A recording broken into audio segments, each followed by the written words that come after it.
जी हाँ दोस्तों, नमस्कार। मैं आपके बीच में आपके channel GS point by Rakesh sir पे। दोस्तों मैं बता दूं कि आज हमारे ज्योग्राफी के अगले सेशन की तरफ बढ़ने का मौका है। मैं पिछले हफ्ते में कई दिनों से लगातार करंट अफेयर्स के सेक्शन से जुड़ा हुआ था और मैं चाह रहा था कि आरओ एआरओ को लेकर मैं करंट के विषय को किसी प्रकार से कोई कमी न आने दूं। इसको लेकर मैं डेली बेसिस में और वीकली बेसिस में मैं आपके बीच में करंट अफेयर्स के मैटर को लेकर आ रहा था। दोस्तों मैं बता दूं कि इसी के बीच मुझे ज्योग्राफी के कंटेंट को भी आगे बढ़ानी है, पॉलिटी कंटेंट को भी आगे बढ़ानी है, इकोनॉमिक और हिस्ट्री के भी मैटर को आगे बढ़ानी है। इसलिए मुझे लगा कि आपके बीच में मैं सभी सब्जेक्ट को लेकर चलूं और संतुलन बना के चलूं। दोस्तों आज हम ज्योग्राफी के उस सेक्शन पर पहुंच आए हैं जो सबसे इंपॉर्टेंट माना जाता है, जो उलझने योग्य बातों को ज्यादा प्रमोट करता है। मतलब हम ये कह सकें बच्चे उसमें ज्यादा उलझते हैं, बच्चे उसमें ज्यादा कंफ्यूज होते हैं, क्योंकि वह मैपिंग आधारित चीजों को समझाने के लिए होता है और मैप के माध्यम से बताने के लिए होता है कि कैसे उसके ऑप्शंस को देखते ही हम आंसर को लगा सकें। दोस्तों मैं बात कर रहा हूं भारतीय नदियों के बारे में और यह नदियां दुनिया भर में देखी जाती हैं, भारत में भी देखी जाती हैं। ऐसा माना जाता है कि भारत में सर्वाधिक नदियां पाई जाती हैं और कुछ विषय के अनुसार भारत को नदियों का देश कहा जाता है। हालांकि नदियों के देश के रूप में बांग्लादेश को मान्यता प्राप्त शब्दावली मिला हुआ है। फिर भी दोस्तों मैं बता दूं कि भारत एक उष्णकटिबंधीय क्षेत्र में रहने के कारण भारत के पास में नदियों का जाल बिछा हुआ है और भारतीय नदियों को मुख्यतः दो भागों में बांटा जाता है। एक हिमालयन नदियां और एक प्रायद्वीपीय नदियां। आपके सामने मैं एक चार्ट को बनाया हूं, हालांकि आपकी नजर यहां थोड़ी देर के लिए रहनी चाहिए। यह समझना है कि भारतीय नदियों को एक हिमालयन नदियों में विभाजित किए हुए हैं और एक प्रायद्वीपीय नदियों में विभाजित किए हुए हैं। दोस्तों नदियां वह होती हैं जब कोई जल किसी अपने धारे के साथ किसी स्थान से निकलकर किसी दूसरे स्रोत में जाकर मिलता है तो उस रास्ते को हम नदी के रूप में जानते हैं, उस क्षेत्र को हम नदी के रूप में जानते हैं। नदियों से जल का लगातार बहने का क्रम जारी रहता है। तो हम यहाँ देखते हैं कि एक तो हिमालयन नदियां और एक प्रायद्वीपीय नदियां। दोस्तों जितनी भी नदियां हिमालय से निकलती हैं या हिमालय के तरफ से होकर आती हैं वो सब की सब नदियां हिमालयन नदियां कहलाती हैं। मुख्य रूप से ज्यादातर नदियां भारत में उत्तर भारत में हिमालयन नदियां हैं और प्रायद्वीपीय नदियां उसे कहते हैं दोस्तों जो दक्षिण भारत में बहती हैं और जो किसी ग्लेशियर से निकलने के बजाय, किसी जल स्रोत से निकलने के बजाय सामान्यतः वह वर्षा के जल को लेकर बहती है। अगर हम बात करें हिमालयन नदियों को के लिए तो हिमालयन नदियां हिमनद से निकलती हैं, बर्फीले चट्टानों के जल को लेकर चलती हैं और वर्ष भर बहती हैं। जबकि प्रायद्वीपीय नदियों को लेकर बात किया जाए तो प्रायद्वीपीय नदियां वर्षा के जल से बहती हैं, बरसात में ज्यादातर दिखाई देती हैं तथा असतत परिस्थितियों में बहती हैं। कभी बहती हैं तो कभी नहीं बहती हैं, क्योंकि बरसात की परिस्थितियों पे होने के नाते उनका महीना, उनका बहाव का महीना हमेशा नहीं देखा जाता है। अर्थात हम कह सकते हैं कि यह बरसाती नदियां हैं तो यह हिमनदी नदियां हैं। दोस्तों मैं बताऊं कि इन नदियों को भी सामान्य रूप से अलग अलग रूपों में बांटा गया है, तंत्र के रूप में बांटा गया है। तो अगर हम हिमालयन नदियों की बात करें तो हिमालयन नदियां तीन भागों में बटी हुई हैं। सिंधु नदी तंत्र, गंगा नदी तंत्र और ब्रह्मपुत्रा नदी तंत्र। मतलब कि हिमालय से जितनी भी नदियां निकलती हैं वह मूल रूप से तीन मुख्य नदियों के तंत्र के साथ होकर या मिलकर बहती हैं, जिसमें से सिंधु, गंगा और ब्रह्मपुत्रा नदी आपके बीच में है। अगर मैं बात करूं दोस्तों यह प्रायद्वीपीय नदियां, तो प्रायद्वीपीय नदियां दो प्रकार के बहाव क्षेत्र को कवर करती हैं।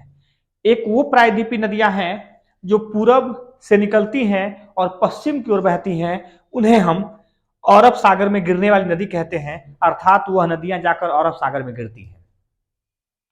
ठीक दोस्तों, उसी प्रकार से अगर हम बात करें कि यह नदियां पश्चिम से निकलती हैं, अमूमन प्रायद्वीपीय क्षेत्रों से निकलती हैं और बहते हुए जाकर बंगाल की खाड़ी में गिरती हैं, तो उन्हें कहते हैं बंगाल की खाड़ी में गिरने वाली नदियां। तो यहां हमने नदी तंत्र के रूप में भी आपके सामने यह दिखाने का प्रयास किया कि सामान्य रूप से नदी तंत्र को लेकर दो प्रकार के विशेष नदी तंत्र है, जिसमें एक हिमालयन नदी तंत्र को 3 भागों में बांटा गया है, प्रायद्वीपीय नदी तंत्र को 2 भागों में बांटा गया है, और यही मूल भारत की नदियों का तंत्र है, यही मूल भारत की नदियों का जाल है। और इन्हीं नदियों को मैपिंग आधारित रूप में हमको समझना है कि यह नदी तंत्र कितने नदियों के जल स्रोत को लेकर बहती है और कौन कौन नदियां इनके साथ मिलकर बहती हैं। तो दोस्तों हम उसके लिए हम आपके सामने ऊपर एक चार्ट बनाए हुए हैं दोस्तों। वो चार्ट आपको समझ नहीं आ रहा होगा, लेकिन मैं उसको बता दूं कि वह चार्ट आपके लिए बेहद महत्वपूर्ण है, क्योंकि वह चार्ट आपको सिंधु नदी तंत्र को परिभाषित करता है। दोस्तों वह सिंधु नदी तंत्र को परिभाषित करता है। सिंधु रिवर सिस्टम जो आपके लिए इस चार्ट के रूप में दर्शाने का प्रयास किया गया है, यह हिमालयन नदी तंत्र है। और हिमालयन नदी तंत्र की पहली जो सबसे पश्चिम में नदी तंत्र बनती है, उसे हम कहते हैं सिंधु नदी तंत्र। दोस्तों सिंधु नदी तंत्र के बारे में आपको बता दूं कि सिंधु नदी तंत्र मुख्य रूप से भारत और पाकिस्तान के बीच में बहती है। हालांकि यह नदी तिब्बत के क्षेत्रों से निकलती है, लेकिन एक बड़ी नदी है 2880 किलोमीटर लंबी सिंधु भारत से होकर कई नदियों के जल को लेकर पाकिस्तान प्रवेश करती है और पाकिस्तान में भी बहते हुए यह अरब सागर में जाकर गिरती है। तो मैं यहां पे आपको दिखाने का प्रयास किया हूं कि जो ब्लैक कलर में हमारी नदी है वही मुख्य नदी है और इसको कहते हैं सिंधु नदी तंत्र कहते हैं, सिंधु नदी कहते हैं। दोस्तों ये जो है यह सिंधु नदी है, ऑलरेडी आपको लिखा हुआ है सिंधु नदी। सिंधु नदी तिब्बत के मानसरोवर के पास चेमुयांग डांग से निकलती है, डुंग से निकलती है, चेमुयांग डुंग से निकलती है और वह तिब्बत होते हुए भारत के लेह, लद्दाख, लेह क्षेत्रों से होकर पाकिस्तान में प्रवेश करती है। मतलब कि इस नदी का बहाव क्षेत्र 880 किलोमीटर में से लगभग 1114 किलोमीटर तक ये भारतीय भूभाग से होकर बहती है और भारतीय भूभाग से यह सिर्फ जम्मू कश्मीर लद्दाख क्षेत्रों से ही होकर बहती है और यह पाकिस्तान में प्रवेश करती है। तो दोस्तों पाकिस्तान के अधिकांश रूप से देखा जाए तो सिंध प्रांत और पंजाब प्रांतों के क्षेत्रों से होकर बहते हुए नदी आती है और अरब सागर में गिरती है। दोस्तों मैं आपको बता दूं कि यह नदी तंत्र भारत की बड़ी नदी तंत्रों में से एक है और अगर मैं बात करूं तो यह ब्रह्मपुत्रा के बाद भारत में या भारत से होकर बहने वाली नदियों में से ब्रह्मपुत्रा के बाद सबसे लंबी नदी सिंधु नदी को माना जाता है। अब सिंधु नदी के दाएं से भी कुछ नदियां निकलती हैं और सिंधु नदी के बाएं से भी कुछ नदियां निकलती हैं। तो दोस्तों आपको यहां जानना जरूरी है कि सिंधु नदी के पहले दाहिने से कौन सी नदी निकलती है उसको हम लोग जान लेते हैं। वो छोटी नदियां होती हैं और सिंधु की सहायक नदी के रूप में बहाव रखती हैं। तो दोस्तों अगर मैं सिंधु नदी को इस तरह से आगे बढ़ा रहा हूं, इसके दाएं क्षेत्रों में श्योक नदी है, गिलगित नदी है, कुर्रम नदी है, काबुल नदी है और गोमल नदी है। मुख्य रूप से ये नदियां हैं, नदियों की संख्या तो और भी ज्यादा है लेकिन मुख्य रूप से नदियां हैं। नुब्रा भी नदी इसी में है जो आकर सिंधु में मिलती है। आप उसको दर्शा लीजिए, नुब्रा नदी इसका नाम है और ये भी एक महत्वपूर्ण नदी है क्योंकि नुब्रा नदी के ही घाटी में सियाचिन ग्लेशियर हम देखते हैं और सियाचिन ग्लेशियर को दुनिया का सबसे ऊंचा युद्ध क्षेत्र के रूप में माना जाता है। भारत और पाकिस्तान की सीमा पर स्थित है। तो नुब्रा नदी है, काबुल नदी है, गोमल नदी है, कुर्रम है, गिलगित और श्योक है, ये सभी नदियां सिंधु के दाएं से होकर बहती हैं। अगर हम सिंधु के बाएं से होकर नदियों का क्रम देखेंगे दोस्तों तो मुख्य रूप से 5 नदी, कौन कौन सी नदी है? झेलम नदी, चेनाब नदी, रावी नदी, ब्यास नदी और सतलज नदी। याद रखेंगे दोस्तों जो झेलम नदी है वह उत्तर से, अगर हम दक्षिण की तरफ बढ़ते हैं तो सबसे पहली नदी आती है झेलम नदी, फिर उसके बाद आती है चेनाब नदी, फिर उसके दक्षिण में आती है रावी नदी, फिर उसके दक्षिण में आती है ब्यास नदी, और सबसे दक्षिण में आती है सतलज नदी। यह 5 नदियां हैं। इन 5 नदियों को पंचनद के नाम से जाना जाता है और पंचनद पे ही पंजाब प्रांत का नाम पड़ा है। यह पांचों नदियां भारत और पाकिस्तान के पंजाब क्षेत्रों से होकर बहने वाली नदियां हैं, इसलिए हम इसको पंचनद कहते हैं या इस क्षेत्र को हम पंजाब कहते हैं। तो दोस्तों मैं बता दूं कि अब इन नदियों के निकलने का स्रोत क्या है, निकलने के क्षेत्र क्या है।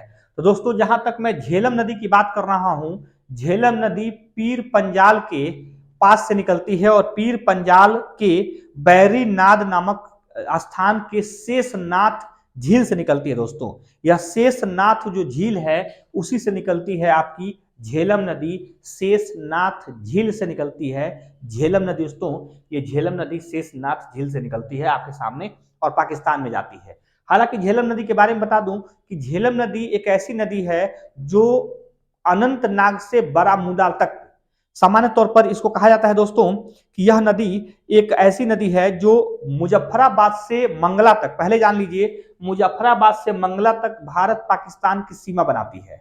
याद रखेंगे, मुजफ्फराबाद से मंगला तक भारत पाकिस्तान की सीमा बनाती है और यह नदी अनंतनाग से बारामूला तक नौकायन के रूप में बहाव रखती है। दोस्तों नौकायन नदी के रूप में जानी जाती है। तो यह नदी मुख्य रूप से 2 बातों का उल्लेख इसमें जोड़ देना जरूरी है। एक तो यहां से लेकर और यहां तक यह भारत पाकिस्तान की सीमा बनाती है दोस्तों, और मुजफ्फराबाद से मंगला तक यह भारत पाकिस्तान की सीमा बनाने के साथ तब ये पाकिस्तान में प्रवेश करती है। ठीक उसी तरह से उसके दक्षिण में हम बात करें तो चेनाब नदी है। हालांकि झेलम नदी के बारे में आपको बता दूं कि झेलम नदी आपके बूलर झील और जो है कि डल झील से होकर भी बहती है। यह भी आपको याद रखना होगा कि झेलम नदी बूलर झील और डल झील से होकर बहने वाली नदी है। उसके नीचे हम चेनाब नदी को देखते हैं तो चेनाब नदी हिमाचल प्रदेश के बड़ा लामचा ला दर्रे से निकलती है। दोस्तों याद रखेंगे कि चेनाब नदी ये बड़ा लामचा ला दर्रे से निकलती है। चंद्र तथा भागा नामक 2 नदियों से होकर इस नदी का निर्माण होता है। अर्थात यहाँ पे अगर बात करें हम तो 2 नदियां निकलती हैं, एक चंद्र नाम से एक भागा नाम से, और दोनों नदियां चंद्रभागा के नाम से बहती हैं आपके हिमाचल प्रदेश में। और वही नदी जब आगे बढ़ती है जम्मू कश्मीर की तरफ तो चेनाब नदी बनती है और चेनाब नदी भारत से होकर पाकिस्तान में प्रवेश कर जाती है। तो इस तरह से आप समझ सकते हैं चंद्रभागा ही नदी है जो चेनाब नदी के नाम से आगे बढ़ती है। दोस्तों उसके दक्षिण में अगर बात करें तो उसके दक्षिण में है रावी नदी। तो रावी नदी देख सकते हैं, रावी नदी हिमाचल प्रदेश के ही रोहतांग दर्रे के पास से निकलती है।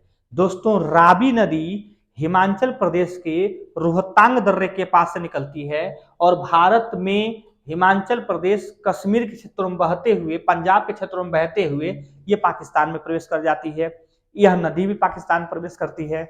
उसके बाद हम देखते हैं फिर ब्यास नदी है और ब्यास नदी का बहाव जो क्षेत्र है, जो ब्यास नदी का निकलने का क्षेत्र है, उसको भी ध्यान पूर्वक आप देखेंगे तो वह भी रोहतांग दर्रे के पास के ब्यास कुंड से होकर निकलती है। दोस्तों ब्यास नदी रोहतांग दर्रे के पास ब्यास कुंड से होकर निकलती है और ब्यास कुंड से निकलने के साथ यह आती है जब पंजाब के क्षेत्रों में तो यह सतलज नदी से मिल जाती है। दोस्तों आपको मैं बता दूं कि ब्यास नदी सतलज नदी से मिल जाती है और सतलज नदी से जहां मिलती है वहां पोंग बांध का निर्माण किया गया है, हरिके बैराज का निर्माण किया गया है। दोस्तों हरिके बैराज से एक आपको ध्यान यहां दिला दूं कि पोंग बांध हरिके बैराज से एक नहर निकाली गई है और ये नहर आपके राजस्थान के सूखाग्रस्त जिलों से होकर बहती है और सूखाग्रस्त जिलों में जैसलमेर से लेकर हनुमानगढ़ तक ये जो सूखाग्रस्त जिले हैं वहां जल पहुंचाने का कार्य किया जाता है,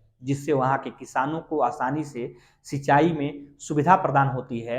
और इंदिरा नहर यह दुनिया की सबसे लंबी नदी नहर मानी जाती है जो ब्यास और सतलज पे स्थित पोंग बांध से निकाली जाती है, हरिके बैराज से निकाली जाती है। यह भी ज्यादा इंपॉर्टेंट है दोस्तों। तो ब्यास नदी इस मामले में भी सबसे इंपॉर्टेंट नदी बन जाती है, सबसे महत्वपूर्ण नदी बन जाती है। दोस्तों उसके नीचे अगर हम बात करें तो यह है सतलज नदी। तो सतलज नदी की एक बड़ी विशेषता यह है कि सतलज नदी लंबाई के दृष्टिकोण से देखा जाए तो सिंधु की सबसे लंबी सहायक नदी है। और सतलज नदी राम मानसरोवर के नीचे जो राक्षस ताल है, या कह सकते हैं कैलाश पर्वत के दक्षिण में जो राक्षस ताल है वहीं से निकलती है। और यह एक ऐसी नदी है जो हिमालय को दो भागों में बांटते हुए भारत के हिमाचल प्रदेश में प्रवेश करती है। दोस्तों जब हिमाचल प्रदेश में प्रवेश करती है तो यह आगे बढ़ती है और वहां स्फीति नामक एक छोटी सी नदी आकर मिलती है। भारत में जैसे ही वो प्रवेश करती है, भारत में उसके साथ मिलने वाली जो सबसे छोटी नदी है उसका नाम है स्फीति नदी। तो स्फीति नदी एक छोटी सी नदी है, वहां जाकर उसमें आकर मिल जाती है। एक सिपकिला दर्रा है दोस्तों, मैं बता दूं कि सिपकिला दर्रे से ही होकर यह सतलज नदी भारत में प्रवेश करती है। याद रखेंगे दोस्तों, यह हिमाचल प्रदेश में एक सिपकिला दर्रा है, उसी सिपकिला दर्रा से होकर भारत में सतलज नदी प्रवेश करती है। उसके ही बाद आपको स्पीति नदी उसमें मिल आती है। मतलब क्वेश्चन ये बने कि सतलज में पहली ऐसी कौन सी नदी है जो भारत में प्रवेश करती है, भारत में मिलती है, तो स्पीति नदी है, एक छोटी नदी है और हिमाचल प्रदेश में आकर मिलती है। दोस्तों जब ये आगे बढ़ती है तो मैंने बताया कि ब्यास नदी है जो इसमें आकर मिलती है, और फिर आगे बढ़ती है तो ये पाकिस्तान में चली जाती है। और सभी नदियां एक साथ आप देख सकते हैं, झेलम, चेनाब और रावी एक साथ बहते हुए यहाँ एक सतलज साथ मिलती हैं। और सतलज जाकर सिंधु में मिठन कोट के पास, दोस्तों आपको स्थान याद रखना होगा, मिठन कोट के पास जाकर पाकिस्तान में ये नदियां, सभी नदियां ज्वाइंट वेंचर बनाकर सिंधु में मिल जाती हैं और फिर वो अरब सागर में समा जाती हैं। तो दोस्तों मैं बता दूं कि ये सबसे इंपॉर्टेंट इसका जो खाका है, इसका जो डिजाइन है वो आपके दिमाग में याद रखनी चाहिए। और मैं कुछ बिंदुओं का उल्लेख आपके लिए मैं कर दे रहा हूं स्पेशली। पहले तो ये कि सतलज नदी सिंधु की सबसे लंबी सहायक नदी है। लेकिन क्वेश्चन पूछे दोस्तों कि सिंधु की वह कौन सी लंबी सहायक नदी है जो पाकिस्तान में सबसे अधिक दूरी तक बहती है, तो वो है आपके रावी नदी। दोस्तों याद रखेंगे, रावी नदी सबसे अधिक लंबाई तक पाकिस्तान में बहती है जो सिंधु की सहायक नदी है। लेकिन क्वेश्चन आपसे पूछ दिया जाए कि सिंधु की कौन सी सहायक नदी है जो भारत में सबसे अधिक लंबी दूरी तक बहती है, तो वो है आपका सतलज नदी जो सिंधु की सहायक नदी है और भारत में सबसे लंबी दूरी तक बहती है। उसी प्रकार से क्वेश्चन बनता है कि सतलज की सबसे लंबी सहायक नदी कौन सी है, तो ब्यास नदी सतलज की सबसे लंबी सहायक नदी है। याद रखेंगे, ब्यास नदी सतलज नदी की सबसे लंबी सहायक नदी है। उसी प्रकार से रावी नदी की एक महत्वपूर्ण नदी है सहायक, जिसका नाम है सुइन नदी। सुइन नदी पर हिमाचल प्रदेश में सुइन जल परियोजना बनाया गया है। आपको हमेशा इस बात का याद रखना है, यूपीएससी से लेकर पीसीएस तक इस बात का ज्यादा बार रिपीटेड क्वेश्चन के रूप में बनाया गया है, खासकर पीसीएस में। जो सुइन परियोजना किस नदी बनाई गई है, तो सुइन परियोजना सुइन नदी बनाई गई है। और सुइन नदी रावी की एक सहायक नदी है। तो दोस्तों इस तरह से इसका उल्लेख है। मैं बात करूं इसको लेकर कि इस पर एक समझौता हुआ था, और समझौता हुआ तो दोस्तों इसको सिंधु जल समझौता कहते हैं, और 1960 में यह समझौता हुआ था। ध्यान रखेंगे 1960 में समझौता हुआ था। इस समझौते में शामिल होने वाले जो लोग थे वो भारत के उस समय के प्रधानमंत्री पंडित जवाहरलाल नेहरू थे, और पाकिस्तान के उस समय का राष्ट्रपति अयूब खान थे। दोस्तों मैं बता दूं कि अयूब खान और पंडित जवाहरलाल नेहरू के बीच में जो समझौता हुआ था उसे सिंधु जल समझौता कहते हैं। और सिंधु जल समझौता दो भागों में मुख्य रूप से माना जाता है। पहला समझौता ये था कि तीन नदियां, सिंधु, झेलम और चेनाब, इन तीन नदियों को, अर्थात यह नदी और यह नदी, अर्थात मुख्य नदी सिंधु है, उसके बाद झेलम है, उसके बाद चेनाब, नदियों के कुल जल का 80% पाकिस्तान यूज करेगा और 20% हिंदुस्तान यूज करेगा। याद रखेंगे दोस्तों, इन तीनों नदियों का 80% जल पाकिस्तान को जाएगा और 20% हिंदुस्तान को जाएगा। उसी तरह से फिर नीचे की जो तीन नदियां हैं, इसमें रावी है, ब्यास है और सतलज है, अर्थात रावी, ब्यास और सतलज, इन तीनों नदियों के जल का 20% पाकिस्तान को जाएगा और 80% हिंदुस्तान यूज करेगा। इस समझौते को लेकर यह 1960 में जो आपसी समझौते हुए थे, इसी समझौते के लेकर बार बार सिंधु और चेनाब पर जो जल विद्युत परियोजनाएं भारत के द्वारा निर्मित की गई है, उसको लेकर आपत्ति दर्शाता है पाकिस्तान। और उसी आपत्ति को लेकर बार बार वो पाकिस्तान संयुक्त राष्ट्र संघ में पहुंचता है, अंतर्राष्ट्रीय न्यायालय में पहुंचता है और इस मुद्दे को उठाता है कि भारत हमारे जल का दुरुपयोग कर रहा है, अधिक उपयोग कर रहा है। जैसा कि आपको बता दूं कि झेलम नदी पर दोस्तों कुछ परियोजनाएं हैं, जिसे किशन गंगा, तुलबुल और उरी परियोजना, ये झेलम नदी बनाई गई है।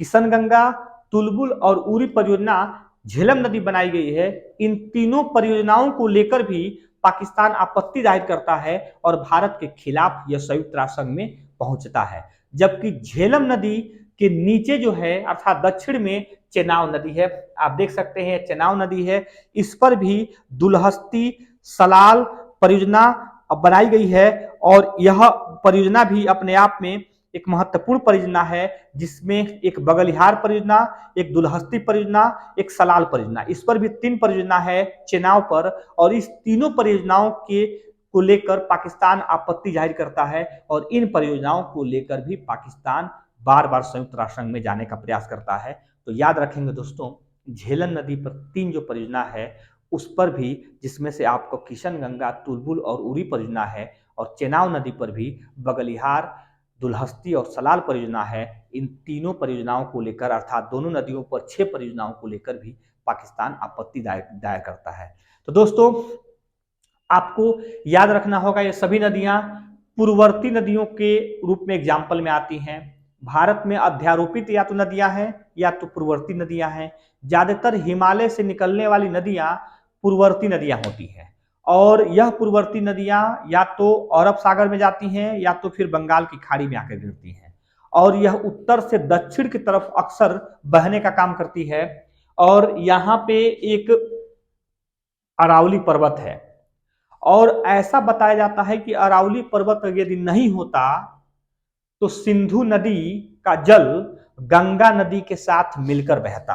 अर्थात आपसे प्रश्न पूछा जाए कि सिंधु नदी तंत्र और गंगा नदी तंत्र के बीच में विभाजक के रूप में कौन काम करता है, तो आपका आंसर होगा कि अरावली पर्वत ही सिंधु और गंगा के विभाजक के रूप में कार्य करती है। तो इस प्रकार से भी आप समझ सकते हैं कि ये अरावली पर्वत दोनों नदियों के रुख को मोड़ दिया है। अक्सर जो हिमालय से नदियां निकलती हैं, भारत के ढलान के विपरीत, भारत के ढलान के अनुकूल यह उत्तर से होकर पूर्व होकर बहती हैं, जिसमें गंगा नदी तंत्र का मुख्य उदाहरण है। हालांकि ब्रह्मपुत्रा नदी तंत्र में, सिंधु नदी तंत्र में ऐसा नहीं है।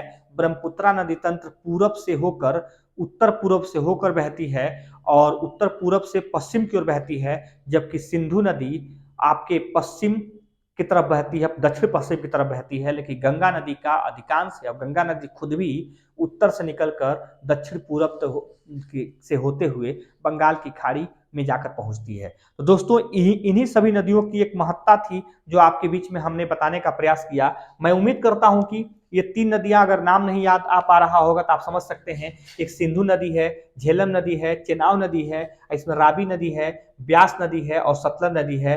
अगर इन तीनों की बात करें तो 80% पाकिस्तान और 20% हिंदुस्तान यूज करता है।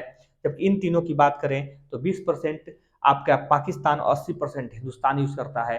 दोस्तों, नदियों में और क्या आपको किस तरह की बातों का उल्लेख चाहिए, आप मुझे जरूर से बताइएगा और मैं डीपली करके आपको बताने का प्रयास करूंगा कि कौन सी बातें और ज़्यादा इंपॉर्टेंट है और किस बात को लेकर हम ज़्यादा बेहतर दे सकते हैं। दोस्तों, ये नदियों को लेकर वीडियो आपको कैसा लगा, हमें कमेंट करके जरूर से बताइएगा। मैं और बेहतर आपको अगले दिन गंगा नदी तंत्र, जो मुख्य नदी तंत्र है, उसके बारे में बताऊंगा और डिटेल फॉर्म में बताऊंगा। बहुत सारी गंगा नदियों की सहायक नदियां कैसे एक दूसरे के साथ बहती हुई बंगाल की खाड़ी में गिरती हैं, वो चार्ट बाई मैप बाई हम आपको बताएंगे। वीडियो को जरूर शेयर कीजिएगा दोस्तों। आप सबको वीडियो देखने के लिए बहुत बहुत धन्यवाद।